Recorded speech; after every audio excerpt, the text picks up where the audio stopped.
on session. The Honorable Tamara Banfield presiding. Thank you. Please be seated. All right, good morning. We are here on cause number 18-3008163, McElwain case. This is the date set for trial. The parties are prepared to move forward. Yes, Your Honor. Very good. Are there witnesses in the courtroom? Yes, sir. I know we excusing all witnesses. I have no objection to remaining.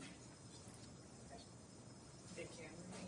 He's saying, usually they're always excluded, but if you'd like for them to remain, he's saying he doesn't have an objection to them remaining. The reason why you don't normally have them stay is because you don't want them to hear everyone's testimony, but it's up to you. Okay.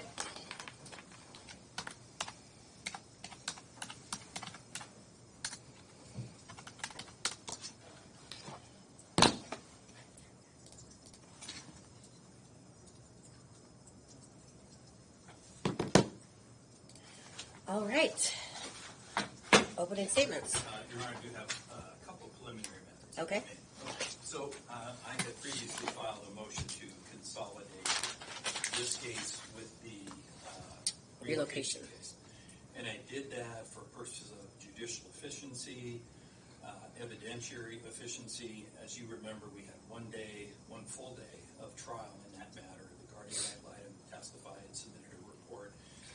There were other documents. So my request is that the court consolidate the earlier case and that all of that evidence that was admitted in that case be migrated onto the evidence sheet in this case so that we're not having to go through authentication and things like that. And I do have Ms. Moreno standing by, but my preference would be if we could do that, then I can release her. Yeah. So. Thanks. Your response. I'm fine with that, but I did want to ask Ms. Marino some questions. Did you subpoena her? They had her on Their witness list? I was under the impression she would testify. Mm-hmm. Well, just because they're on someone's on someone's witness list doesn't necessarily mean they have to call them as a witness. It just leaves it open to them. So if you want to reach out to her and see if she'll testify on your behalf, that's fine with me. And then, so you're not objecting to the consolidation. I wouldn't think you are because I didn't receive any materials from you.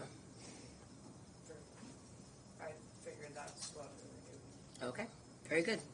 And then the second motion, Your Honor, is a motion in limine. I did receive a number of exhibits, and You did? I didn't receive any exhibits. I got these. I think they were in my box Sunday night. So, I could object on timeliness. I'm not going to do that. However, there are a number of exhibits that aren't relevant to this case. As you know, the run-up to this case involved Commissioner Sasser making a number of rulings.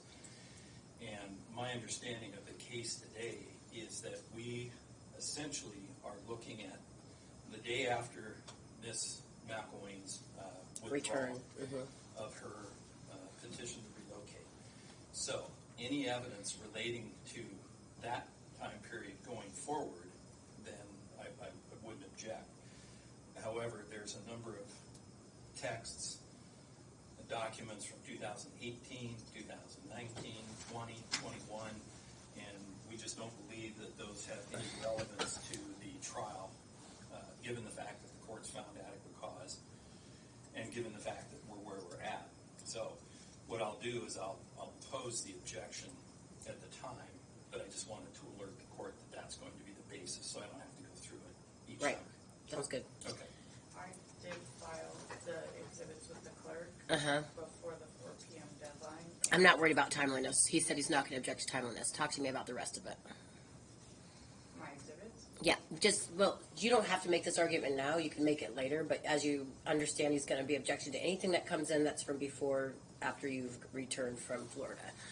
Well, are we not combining the objection case with this one? So anything that would be part of it would still be relevant to this case? Okay, so You just asked to consolidate, but it's not that. This is what I'm going to tell you. Regarding anything that's if I received anything from 2018 or the clerk did, and I'll see it later or something like that. All these things that courts already made rulings on, I've talked to you about this several times. I'm just trying to caution you, because when they're asking for attorney's fees in this case, they're asking for attorney's fees because we continue to go over the same information over and over and over. I know you're shaking your head, but I received the 2 restraining order requests from you. All of them had information from years before. So I keep getting that. That's the kind of thing that's not going to be helpful to you in this case, and I'm trying to be very clear, because the more time we spend, even going through objections on stuff that this court's already ruled on or another court before me already ruled on, then the more time the more time it takes to go through the case, the more money it's going to be for attorney's fees. You've been told repeatedly not to continue to bring up old stuff, and you continue to. So I just want to warn you. I'm going to leave it at that. I'll let him make his objections at the time, and then you can argue when you want, whenever you'd like to on that issue. You continue to keep saying that it's all old material. When I filed that protection order, there was absolutely new information in there that wasn't part of any other thing. Or There was the new information regarding what you thought was going on with your daughter. That was true. It was going on. Okay, I'm trying to say to you, that was true. That information was in there. If I pull it up, I could put it on the screen for you right now. There was everything else was from years before.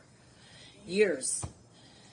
So you keep saying it's been ruled upon, but again, like where it went.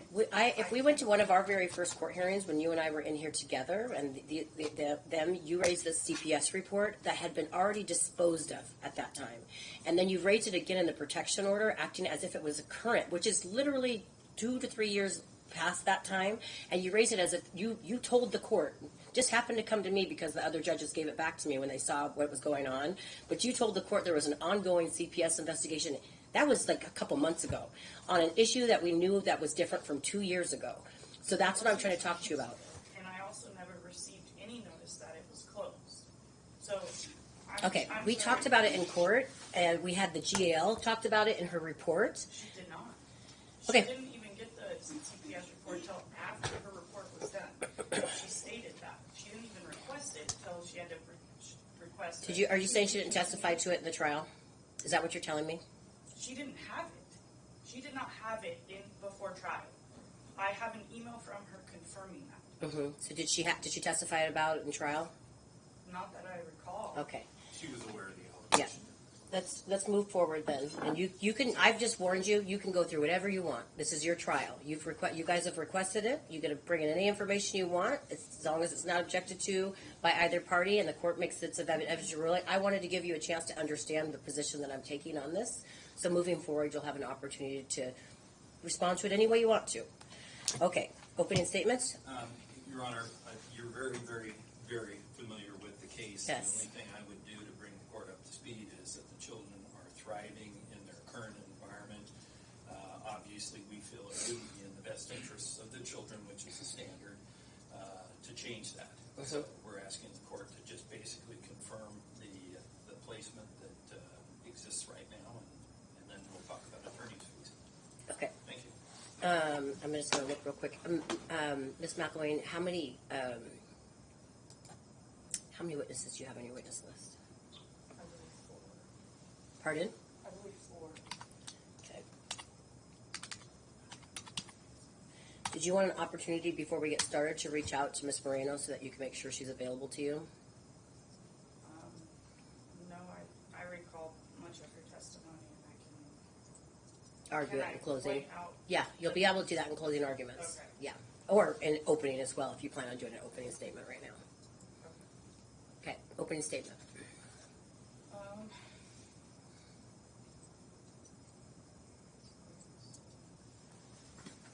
The focus of this case should be about the children and the children only.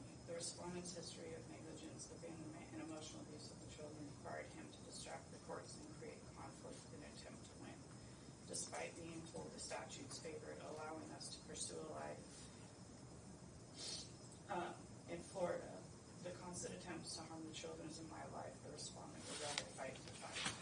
This has always been the narrative, and this shows that there is no basis for these proceedings other than the respondent's unlimited financial resources, which allow willing to behave unethically to obtain his client's desired outcome, no matter the cost of the children. While the respondent and I had normal co-parenting issues, there was never this level of hostility that has been developed from the attacks on me personally as well as multiple family members. The continued insinuation that I would do anything out of spite is a weak narrative.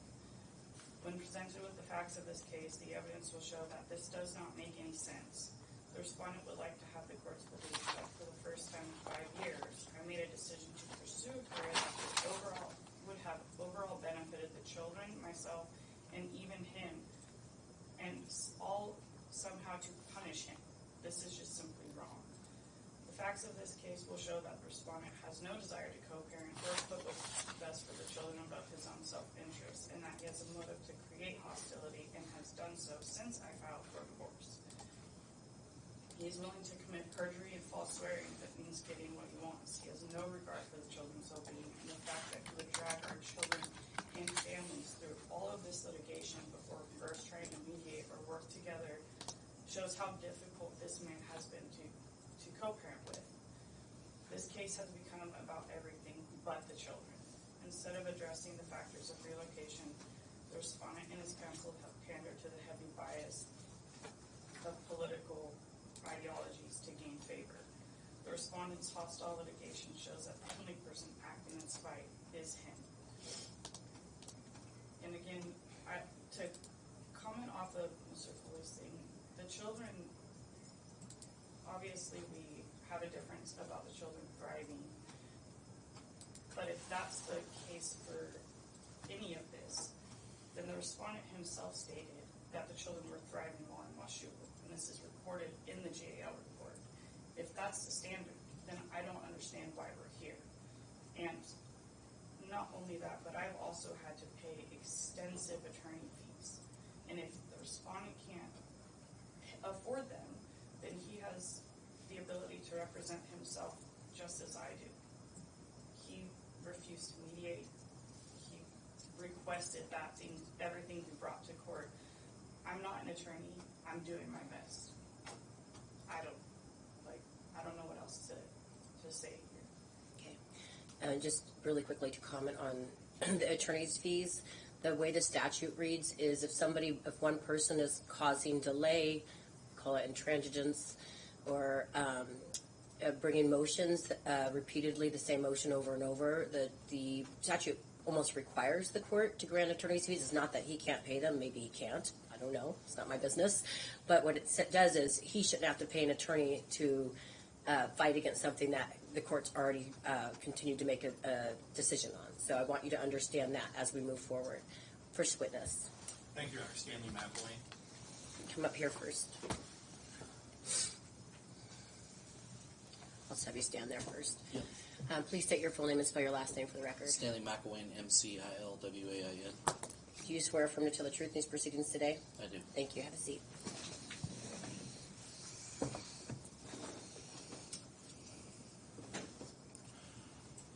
All right. Good morning, Stanley. Good morning. You're the father of 3 children, correct? That's correct. And what are their names and ages? Mira, Evelyn, and Mac. Mira is 14, Evelyn is 13, and Mac is 9. And where do they go to school? Carson. All right. And when did the children come to live with you full time? In December of 2022. Okay. And just to refresh the court's recollection, that was the time that Melissa was given the option to travel to Florida by herself or to remain in the state with the children. Remember that? Yeah. Okay. She chose to go to Florida and leave the children with you. That's correct. All right. Objection. What's your objection? That's misleading. It's misleading. That's not 12 years. there's none of it works. Go ahead. Next one. Thank you. I don't, and you don't, I want to, let's just do this real quick as well, because you do this a lot, so I don't want to continue to hear this, and I know you're not an attorney, so that's not the expectation. Just because you don't like something someone says, or you don't agree with it, doesn't mean it's objectionable. Do you understand that?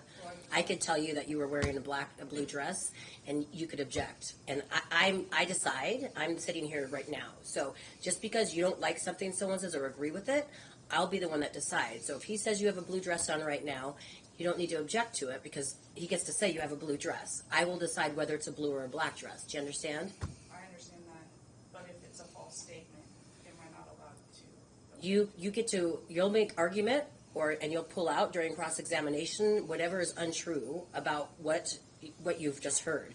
This is his truth. You'll have your truth. Got it? Go. All right, and then as part of the court's order at that time, you were required to have the children to their school in Washougal through the end of the school year. Is that correct? That's correct. All right, and then you were also required to pay the private school tuition, correct? Also correct. And then were you receiving any child support from Melissa during this time period? No. All right. Okay, so after the school year ended and the children came to live with you, the children were living with you after the school year ended, then did you make efforts to look into enrolling them into the Stevenson Carson School District? Yes. All right. And what grades are the children in? Amira will be going into freshman year of high school. Evelyn will be an 8th grader, and Mac will be a 4th grader. All right. So I'm going to hand you what's been marked as Respondents Exhibit 102.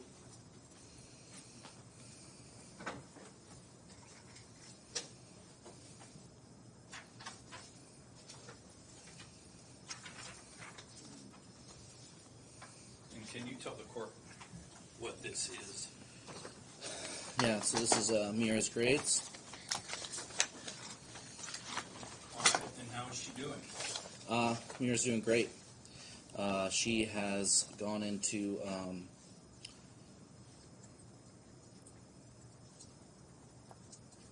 Amira has done so good at this school. You know, going from homeschool into private school into her first year, really of, you know, I know she had a couple years in Washougal at a real public school, but going into a real public school and a middle school that she didn't know, she has made a ton of friends. She has made great friends with her teachers. Her teachers have taken her and submitted her for HiCap, where she has excelled in art and language arts, and you know they saw her as something above everybody else, where sometimes even maybe her schoolwork didn't reflect what she was capable of. Her teachers are like, wow, you know, this girl has it. She's insanely capable. When you go into the classroom and look at the artwork, they say, hey, can you tell which one's your daughter's? And you're like, yeah, it's the only one that looks like somebody professional did it, you know? There's a bunch of hand painting, then you have this beautiful thing on the wall, you know? So that's, and the teachers recognize that right away. From the first parent-teacher conference meeting, they're like, hey, this person is special. And she's shown that through HiCap, through her grades, you know, and she admits through some of it, she's like, I don't even like this class, but she has an A, you know? She's like, Well, and I want to touch on that. So it looks like Art Exploratory 2. Now there's 4 columns there. Missing assignments, T3, T4, and S2. I know what missing assignments means, but what do the T3, T4, and S2 mean? yeah, trimester 3, trimester 4, and semester 2. Okay. And so trimester 3, or is it trimester? Yes. Okay. And then do you have a semester? Yes. Okay. All right. Well, in any event, it looks like she's had A's all through those. Is that correct? That's correct. All right. Yeah. Then we have PE Health. Looks like she had straight A's through those. Yep. All right. Math. She had a B, an A minus, and an A minus. Am I reading that right? That's correct. Okay. Science, A, or 3 A's, straight A's. And in English, looks like she had a B and 2 A minuses. That's Those correct. Minuses, okay. And then U.S. history, looks like she has 3 A minuses. I can't tell if that third one. Yep. That's also correct. If I understand this correctly, though, this last one's the final grade. That's correct. So she got straight A's this year. Yes. Okay. All right, so Your Honor, I'll offer respondents 102. Objections? No objection. Admitted. Thank you. Okay, I'm going to hand you what's been marked as respondent 103.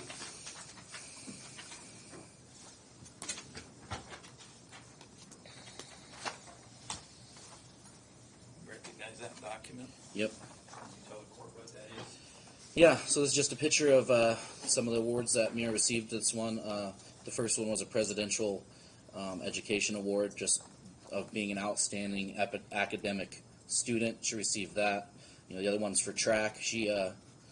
Track was really good for her. It's actually kind of funny because she's a very fast, talented individual, but she really performed in jumping a long distance this year, which is funny because no one in my family can jump. So she's like, "Yeah, Dad, I got first," and I'm like, "Jumping? Yeah." Like, where did you get that? And also it's volleyball, and she has taken a very, very, very strong liking to volleyball, where she has done, she did it this fall, trying out. She also did a club team where she, I think she's made some pretty great friends there. They have a really solid group of girls. They went undefeated this year, and now she's doing summer ball. It just ended for the high school varsity team, and then she attends Wednesday nights and Sunday nights. There's open gym, and she goes to that as well. Okay, it looks like you lettered in 8th grade varsity. Yes. Okay. Any other activities that she was involved in? Any other sports? No other sports, but she did do a outdoor class with, I call it her hippie school, but she loves it, and the teachers are great. They do outdoor activities after school. It's kind of an all-girls support group where they go and do different activities, hiking, swimming, and that lasted. It only lasted a little while, maybe I think it was 2 months at the end of school. But that was fun. And then also her high cap. She's got to leave school, go do drone classes, and it's kind of going to open up doors in the future for her that wouldn't have happened without that high cap and without her teachers being like, "Wow, this kid has it," and she tries hard, and so it's pretty cool that she was. Her teachers did it all. They went through and they saw her potential and they submitted it for her, and she got it, and it was pretty amazing to watch. Okay.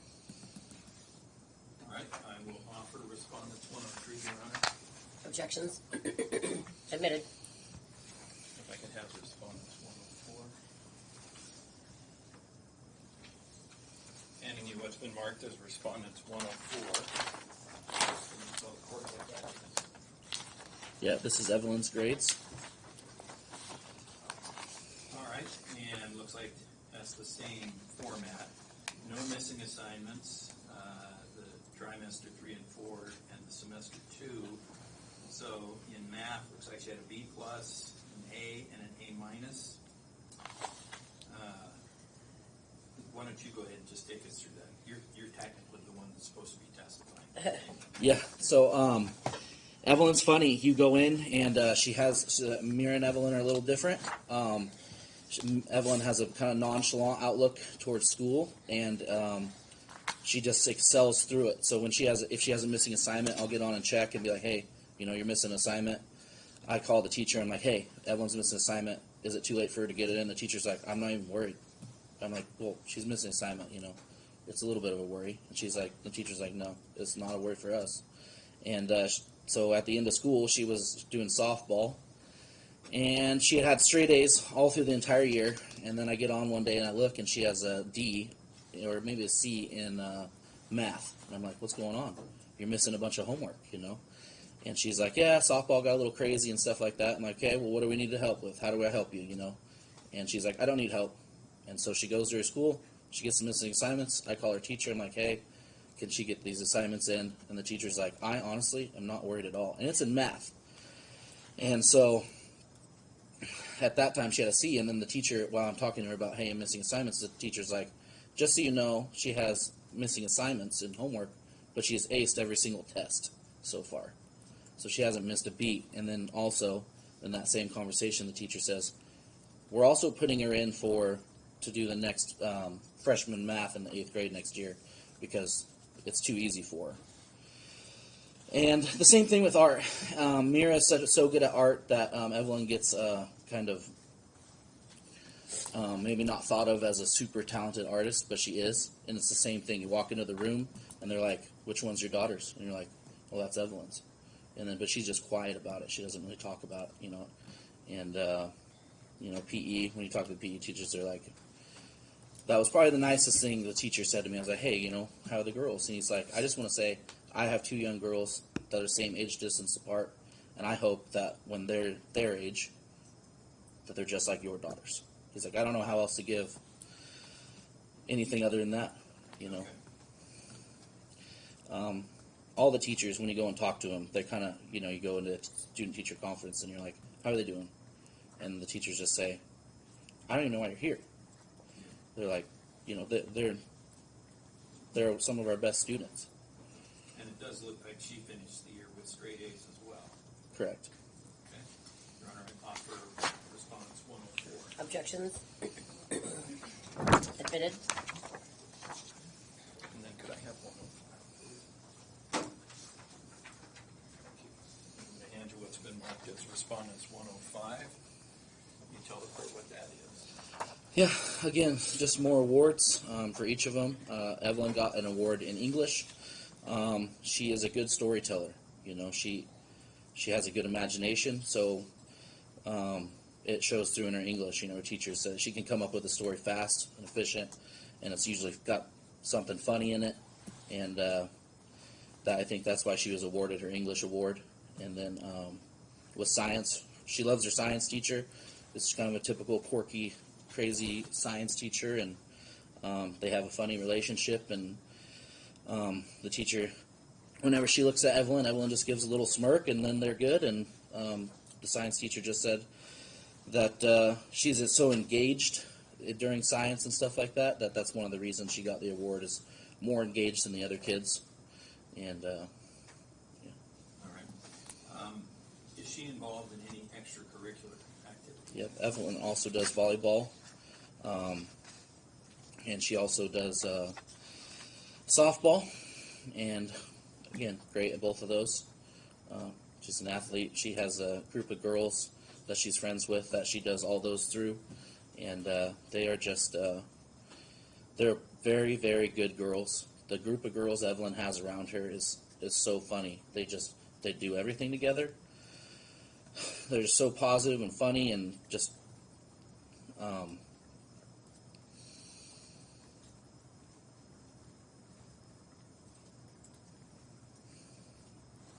I don't know where to go with that, but yeah, there's just nothing that that those kids, they're just all good kids. They all do 4-H together. They all do volleyball together. They all hang out together. They can go to a friend's house, and it's no problem just to run over to the other house, and then run over to the next house, and then they can take the golf cart over. You know, it's like such a community that Evelyn has developed around her. That the parents, you know, when you talk to another parent, they're like, they have nicknames for Evelyn.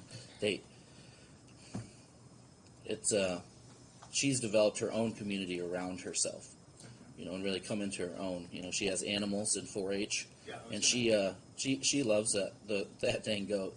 You know, she calls and checks when she calls me when she's at her mom's. She say, hey, can you take me down and so and check out my goat? You know, because me and my wife take care of the goats when they're not there, and you know, Evelyn will go down there and hang out with her goat for hours, just hanging out. You know, walking it. Mac, not as good at taking care of his goat, but he's learning, and he's doing a lot it's good for him to learn responsibility. But Evelyn will just go down there, and you're like, where's Evelyn? Well, she's sitting down in the goat pen, hanging out with her goats. Is Mira doing any 4-H, or did she? No, but next year she's decided that she loves cows, and she wants to do a cow. Okay. So, And so these goats for Evelyn and Mac are on your property? correct. Okay. And they're scheduled to show those goats at the fair this year? That's correct. And when is the fair? I believe it's August 14th. I could have the date wrong. I'd have to look. And they're down there pretty much the whole fair, is that? That's correct. It's a week. It does everything from, they have to show, they have days, you know, they have an hour of barn time every day. They have to set up their thing. And the 4-H has gone beyond that. It's, you know, they make nameplates. They do all kinds of things, you know. And then it's not just goats. So they have, every month there's a meeting. They go in and they have a meeting on chickens, how to do chickens, how to properly raise chickens, how to properly do this. And it's, Evelyn has thrived in that environment, especially. Good. Okay. So, Your Honor, I'll offer respondents 105. No objection?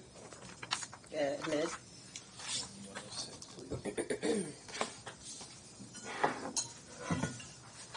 So I'm going to hand you what's been marked as respondents 106. tell the court what that is? Yeah, these are Mac's grades. Again, Mac, the only thing he has trouble in is reading, and he has come leaps and bounds this year. And the teacher will admit it. You know, everything else is a non-issue. He's a class president, voted on by his peers. You know, he's a character. He wants to learn. If you're willing to hang out and spend time with that kid, he will do anything you're doing. Doesn't matter if you're sweeping the floor. And his teachers all love him, so much so that they come to his baseball games. You know, that she makes it a point to come down to Mac's baseball game. And when you go, also he's in sports. You know, he does football, wrestling, baseball. He loves sports. He does a lot of, he's also doing 4-H as well. The active little kid. And the funny thing with Mac is he is so popular around town that adults will come up to me, and all of a sudden I don't know the adult. And he goes, "How's it going, Mac? High five." And you're like, "Who's that?" He's like, "Oh, that's such and such." He knows more people around town than I do. You're driving around, he's like, "Oh, that's such and such. That's such and such." We walk into the girls' school for a girl event, and people are coming out of the stands to give Mac high fives as he walks through. You know, it just shows what you know, how well he's strived there as well. And you know, I think a lot of the girls' boyfriends or friends that are boys, they like Mac more than they like the girls half the time. You know. All right, well, so academically, we're looking at Exhibit 106. Can you just take us through that and tell us how he's doing academically? Yeah. Again, he has A's through everything.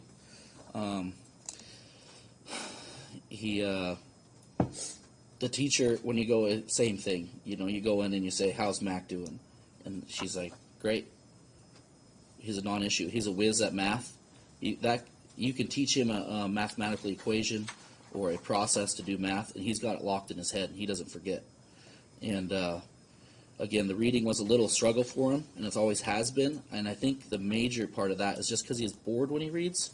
We try and find books that he kind of enjoys, but he's just kind of bored. But he has help at school, and he's doing really well. All the state tests he's taken lately have just shown progress. And I even know the one of the tests didn't show progress, and he went back, retook it, and then it did. And that's just, I think that he gets a little flustered sometimes with that, but he's come leaps and bounds through the year to where the beginning of the year he was below, now he's above, or he's right where he should be. Well, and I probably need to correct you just a little bit. Looks like he's failing miserably in music. Yeah. He has a B. Yes, he doesn't particularly like music, and I've asked him why. I was like, "What's the issue with that?" And he says, "Dad, I just don't care about it." And I said, "That's okay not to care about some things." Does he play an instrument? No. Okay. He has. Do they expect that in their music class? No, it's pretty rudimentary music. It's usually a little recorder and things of that nature. Okay. And then when we look back, trimester 1, 2, 3, I mean, it looks to me like he's had nothing but straight A's. Yeah. And he even switched teachers halfway through the year, and you know, both teachers were the same way, where you go and talk to them, and they want to hang out, you know, and they want their kids to be around Mac, you know. Okay. She has Mac's teacher has young boys as well. Well, all right. And is that Miss Backlund? That's correct. Okay, so the second page to Exhibit 106 is, well, can you tell us what that is? Yeah, that's just a photo of Miss Backlund. She has taken Mac under her wing and done, you know, care about him. You know, even when Mac has had an episode at school where he might have gotten in trouble or something, I'll reach out to a teacher and say, "Hey, this is an issue." You know, I think one time Mac said something mean to a young girl at school that is one of our family friends, and so I was like, "Okay, well, that's concerning." So I call. First, I bring Mac home and talk to him. I say, "Hey, man, what happened?" You know, he tells me. I said, "Okay, well, that's not okay, right? You can see how that would make somebody feel bad, you know." So he goes and apologizes. He also goes and apologizes to the teacher, you know, and the teacher reaches out to me and says, "I just want to let you know your son came and apologized," and that's highly unlike him. You know, it's not like him to act like that. And then the problem's fixed. No other issues, you know. And it just kind of goes like that, where if there is an issue, it's talked about, worked through, and his teachers have nothing but love for him. Okay. All right. Your Honor, I'll offer 106. Any objections? Submitted? So are you satisfied? Let's just start with the administration of the school that the children are. Yeah, actually, I am. All the kids' teachers really take the extra effort with them. At first, I was worried about being a small school, but really, all the teachers are great teachers. They take time. They care about them. You know, the teachers didn't have to put Mira in for, you know, they had to do a bunch of paperwork submitting and stuff like that to get Erin to high cap. It just shows that they care. You know, they could do about their normal business. Yeah, she's got an A, moving on. No, they saw that she has potential in this field and submitted her for it, you know. And the same thing with Mac, you know. They take the extra time. They come down to his baseball games, you know. It's above and beyond what most teachers do. All right. And as far as the academic side of things, do you feel that they're getting a good education and they're being challenged enough? I do. And I think, you know, with the girls showing what they're capable of, the school has recognized that and been like, okay, well, this is too easy for you. You know, let's bump you up to the next grade level, just like Evelyn with her math, just like Mira with her high cap. You know, they're like, okay, if 8th grade isn't enough, let's move you into freshman math. You know, so it shows that they're paying attention. They recognize that it's too easy for them, and then they're pushing them as well. All right. Do the children have chores at Yes. home? Yep. What kind of things? Oh, ranges everything. So this kind of depends on the family needs of the day. You know, there's 5 people in the house, so different things. So, you know, if the kitchen needs clean, one daughter, usually Mira, likes to clean the kitchen. She takes the kitchen. Evelyn likes doing outside chores with her goats, so usually she'll go and do that.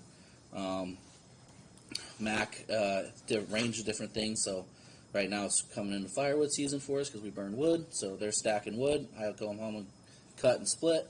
They'll go and stack it.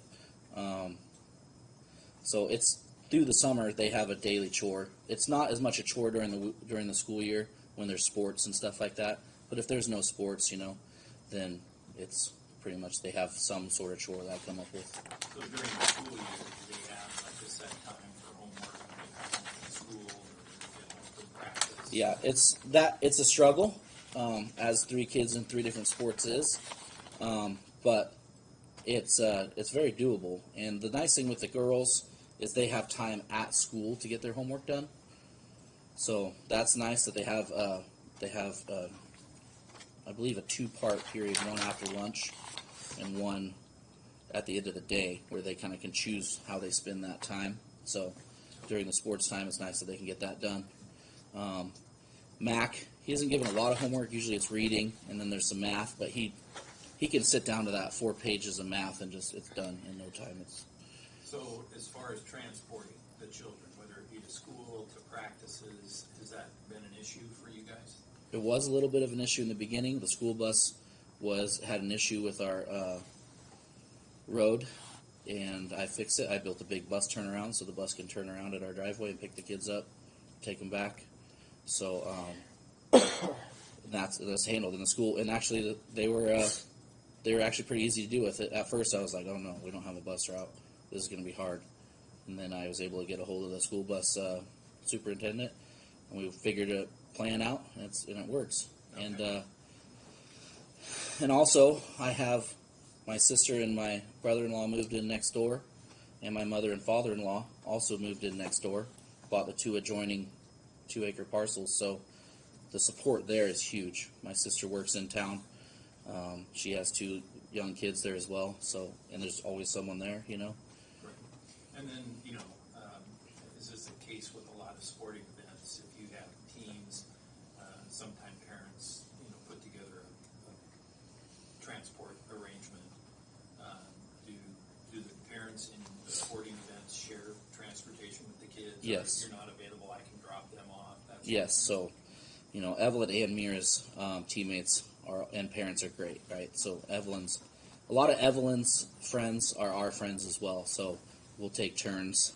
Mac, I was coaching his baseball team, so there was a couple kids that, had a harder home life and they couldn't make it to practices, and it was like, okay, no problem. I'll pick those kids up and get them to our practice, and all parents, and there was a few times I couldn't make it to Mac's practice, those parents would pick him up. Same with Evelyn and Mira. Like, if I or Courtney can't make it to one, which is very possible with 3 sports going on, and another parent steps in.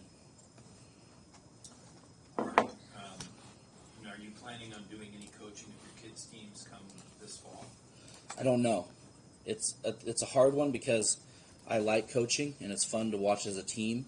But if I coach, it's hard to make it to, say, Mira's track meets were hard to make because they were timed out exactly on the same day that we had practice. So I had to skip practices to make a few of Mira's home meets and stuff like that. So it's haven't decided yet. It's a hard one. One question I forgot to ask you about the schooling. Do you have a general idea, not asking specifically, but a general idea what the student-teacher ratio is? I don't remember. I know that's why they split that class up in max grades, but it's pretty small, in compare. There's, I don't know how many kids are in school, about like 100, 200. It's pretty small. All right. Melissa has raised some issues about concerning behaviors at the outset of this arrangement. Are you observing any concerning behaviors from any of the 3 children now? No. What about the pickup and drop-off? You guys have been doing that at A&J? Yep. How's that been working? Good. Okay. All right. So, I don't know, do you have 107 up there? Did I give you an example? No, I do not. Okay.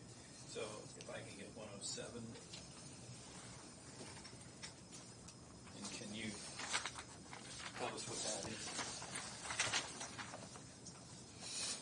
Yep. This is the parenting plan. All right. And this is what you're proposing to Judge Banfield that this parenting plan be adopted. That's correct. And then you believe this is in the best interest of the children? I do. All right. And you're asking for to be designated the primary custodial parent, is that correct? Correct. All right. You're also asking for limited sole decision-making regarding school and educational, healthcare, non-emergency, and extracurricular activities. Correct. And then as far as dispute resolution, you're asking that if there is a dispute, that the parties return to court. Correct. All right. And in the past, you have tried mediation, but that was unsuccessful. Also correct. Okay. All right. And then under Section 8, school schedule, the children will reside with you except when they reside with Melissa from every other weekend from Friday 6 p.m. or after school to Sunday at 6 p.m. Is that right? Correct. Okay. And as far as the summer schedule, you're asking for alternating weeks, Sunday to Sunday. Yep. Okay. And then standard arrangements regarding holidays, alternating holidays or splitting of holidays. Yep. All right. Now, there's been an issue with regard to Easter. There's the Catholic Easter and the Orthodox Easter. What have you historically celebrated? Just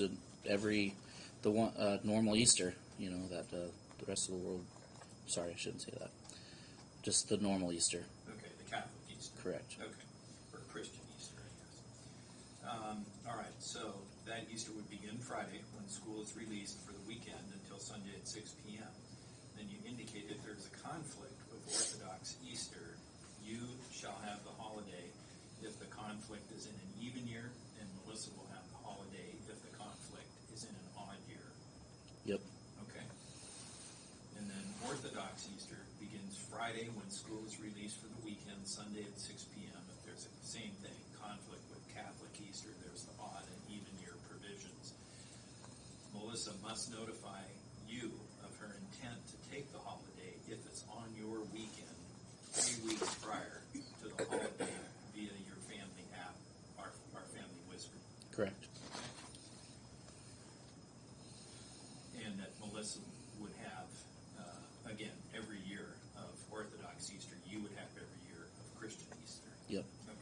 Can I ask a question about? I mean, maybe I'm just not. My brain's not getting it right. So, what happens if why is there not the same need to notify someone on the regular Easter? Well, my understanding is, and I don't know enough about it, but Orthodox Easter doesn't fall on regular Easter. Doesn't usually fall on regular Easter. What we did was built in a provision that said, should Orthodox Easter fall on his weekend, then there would have to be, and she intended to exercise it, then there would have to be some prior notification. So the regular Easter though goes to him every year unless there's a conflict, right? Correct, and Orthodox goes to Mrs. So it seems like so, but well, I'll let Miss McElwain talk about it. Okay, all right. Spring break, you'll have from Sunday 6 p.m. to Friday 6 p.m. and the schedule will not disrupt the normal weekend schedule. Mother's Day every year with Melissa. Memorial Day every year with you.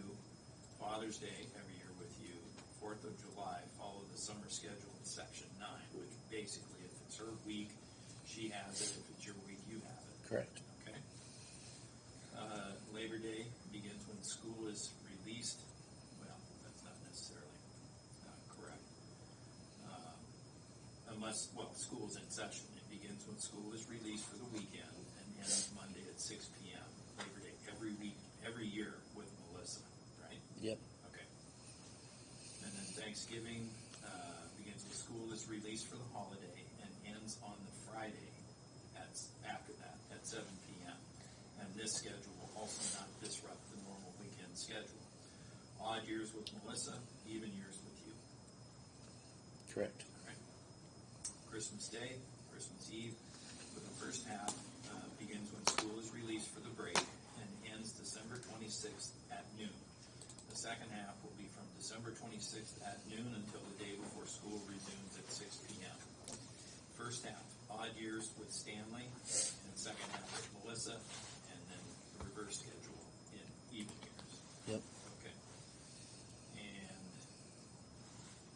all 3-day weekends not listed elsewhere.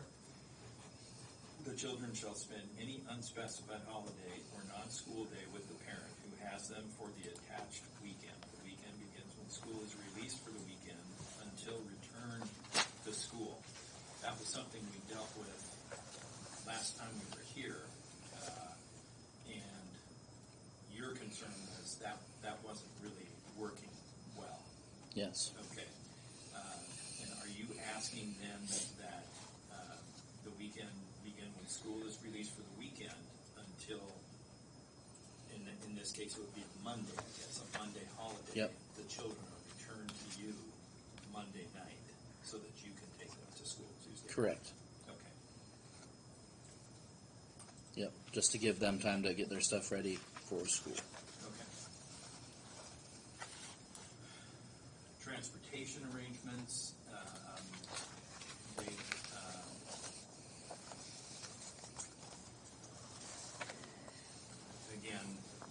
The picking or the receiving parent who's about to start parenting time picks up or arranges to have the children picked up. Right? Yep. Okay. And have you had situations where you had to have somebody other than you pick up the children? Yes. Okay. Who in the history of picking up the children has been designated to pick the children up? I mean, my mom, me, my wife, my dad, her parents, my sister. You know, a lot of times it's easier just to be like, oh, you're coming right through town? Okay, cool. Okay. Pick them up. All right. And can I ask a question? Is this where Miss McElwain lives? Is this the middle spot? No, it is not. But the reason that we chose here is that this is where she first wanted to go because there is a sheriff's department there. Oh, okay. And there's a number of cameras in the lot. It was recommended by the sheriff in another case that I was involved in Okay. up there. So, all right. Is there anything else about the parenting plan that you'd like to No.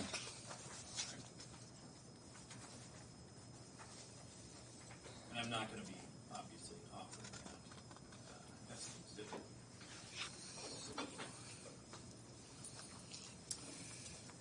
Can I have 108, please?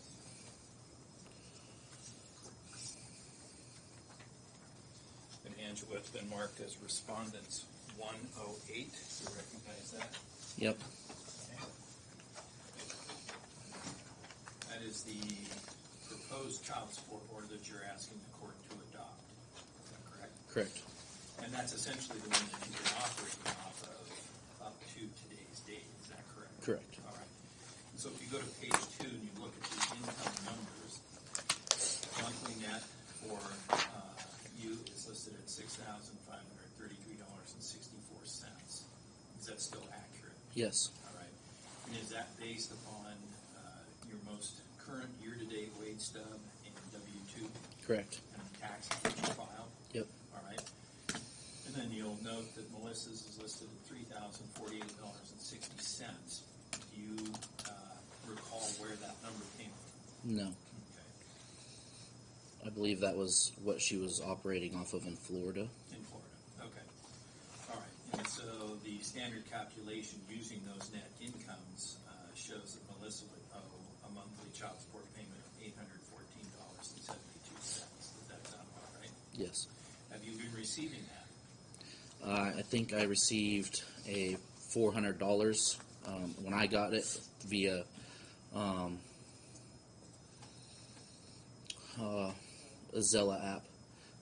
I didn't see it where it said for child support, but it did say when I went back and looked in there, it did say for child support.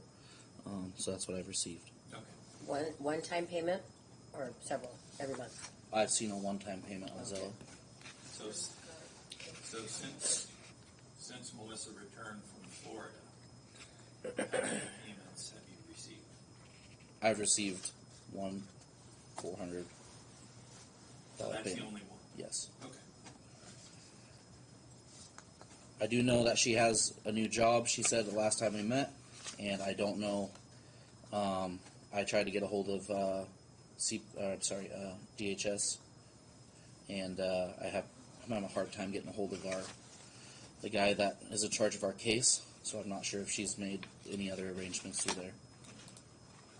All right, and then you're asking the court for the right to claim the tax deduction for Evelyn Yeah. every year, and that Melissa would have the right to claim Mira every year, so long as she is current in all aspects of her child support obligations by January 31st of the following year. Yep.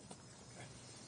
And that you would have the right to claim MAC in odd years, and Melissa would have the right to claim MAC in even years, again, so long as she is current in all aspects of her child support obligations by January 31st of the following year.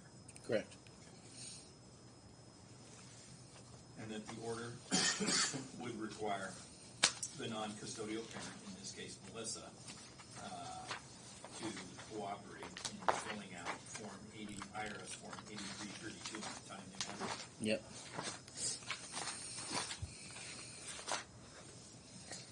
And you're also asking for what they call proportionate payment on the children's uninsured medical expenses. So they take your net income, Melissa, and add them together. If yours is, say, 65% of that total, Yep. then you understand that you're going to be paying 65% of the uninsured. Melissa's going to be paying 35%. Correct. Okay. And then are you asking that Melissa be proportionally responsible for work-related daycare Yes. if you need it? Yeah. All right. I don't see that being a thing. Okay. And then there were extracurricular activities. In that case, you're asking that Melissa be 50% Yes. responsible. So that'd be like uniforms, fees. Yeah, just the basics. Uniform fees, just, sign-up fees. I'm not asking her to buy a goat or anything like that. Okay. And then, yeah, that's one question I had. When the fair is over, the children, they sell their animals, right? That's correct. Okay. And they fully They fully grasp it. Okay. I think that's maybe the sole reason Mac's doing it. Okay.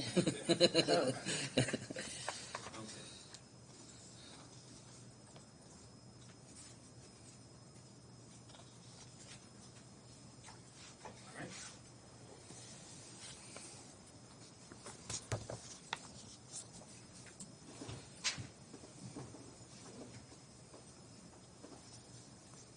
And are you willing to do your best to work with Melissa as far as trying to co-parent these children? Yes.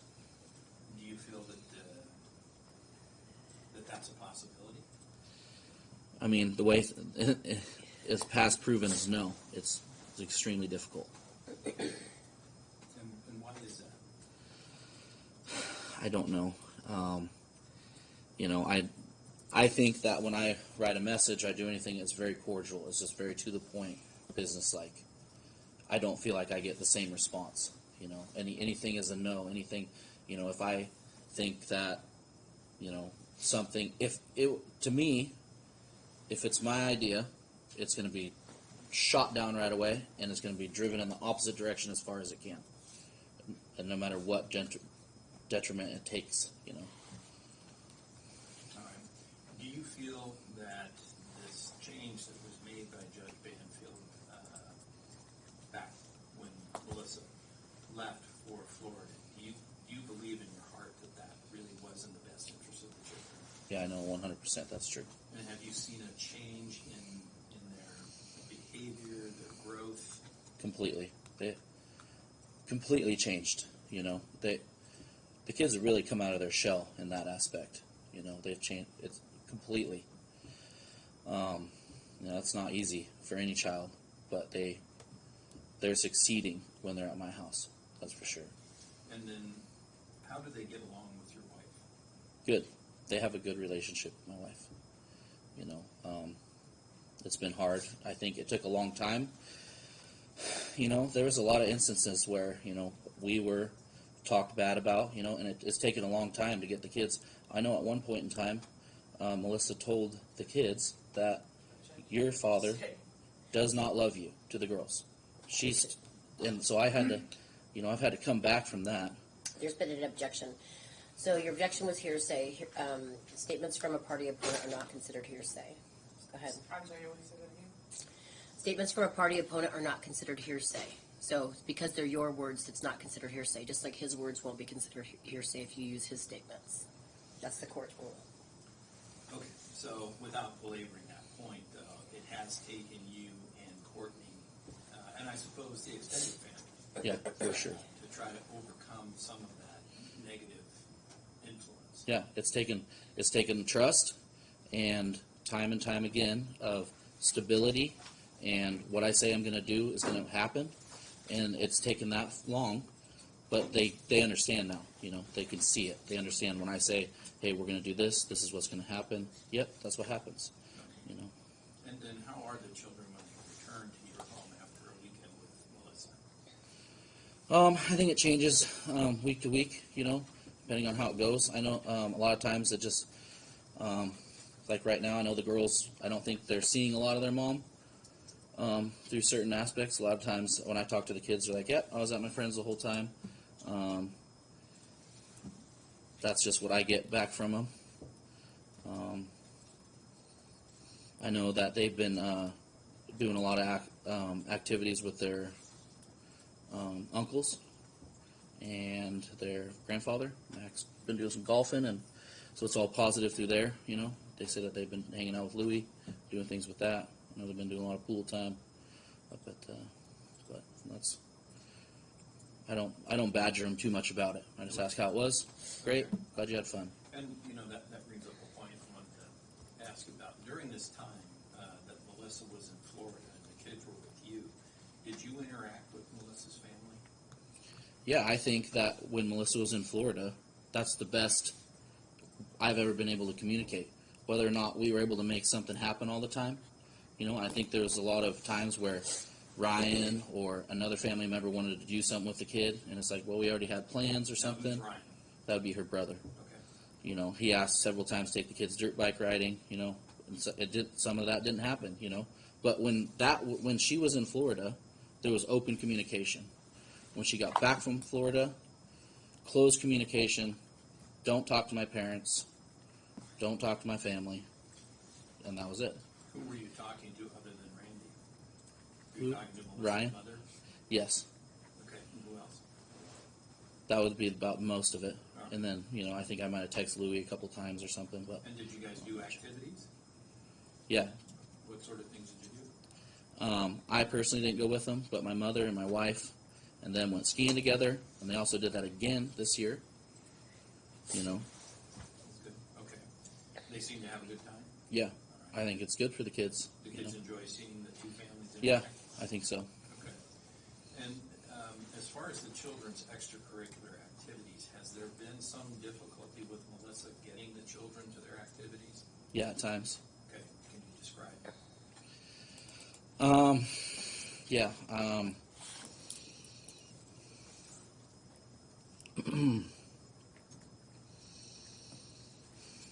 So it's usually a struggle in the sense of, hey, you know, this is going on, especially 4-H. She's like, I'm not taking them, you know, and you're like, hey, it's important, you know, these things need to be done, and it's usually a long, drawn out conversation, and a lot of times she ends up taking them, you know, for the most part.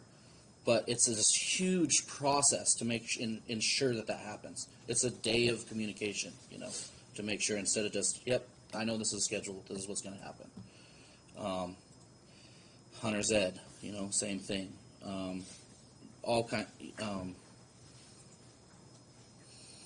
It's hard for me to think of individual Right. things right now. All right. But is it your practice when the children are enrolled in an extracurricular activity to provide the practice schedule and the game schedule to Melissa? Correct. And do you provide that at the beginning of the season? Yes. All right. And same with Mac and his activities? Yes. All right. So is there any question in your mind that Melissa is aware of what the schedule, practice schedule, game schedule is? No. All right.